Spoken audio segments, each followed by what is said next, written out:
ఈరోజు స్వార్థలో కొందరు శాస్త్రులు పరిసేయులు యేసు ప్రభువును ఒక గుర్తు చూపమని అడిగారు.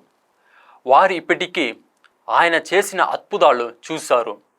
ఆయనప్పటికీ వారు నమ్మలేను.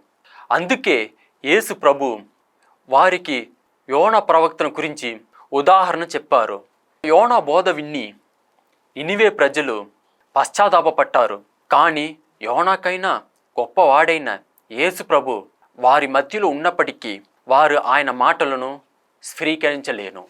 ఈ స్వార్థ మనకు ఒక ముఖ్యమైన విషయాన్ని గుర్తు చేస్తుంది. దేవుని నమ్మడానికి ఇప్పుడు కొత్త కొత్త గుర్తులు అవసరం లేదు. చాలాసార్లు దేవుడు మన జీవితంలో ఇప్పటికీ ఎన్నో విధాలుగా పనిచేస్తున్నాడు.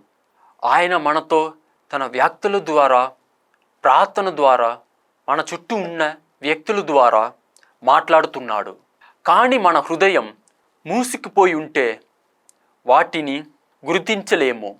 యేసు ప్రభు దక్షిణ దేశపు రాణి గురించి కూడా చెప్పారు. ఆమె సొలొమోను జ్ఞానాన్ని వినడానికి ఎంతో దూరం ప్రయాణం చేసింది. సత్యాన్ని తెలుసుకోవాలనే ఆసక్తి ఆమెకు ఉంది. కానీ యేసు కాలంలోనే అనేక మంది తమ ముందే ఉన్న సత్యాన్ని అంగీకరించడానికి సిద్ధంగా లేరు. దేవుని స్వరాన్ని వినడానికి వినయము మరియు తెరిచిన హృదయం అవసరమని ఇది మనకు నేర్పిస్తుంది. అందుకే ఈరోజు మనల్ని మనమే పరిష్కరించుకోవాలి. నేను దేవుని వాక్యాన్ని వినడానికి సిద్ధంగా ఉన్నానా?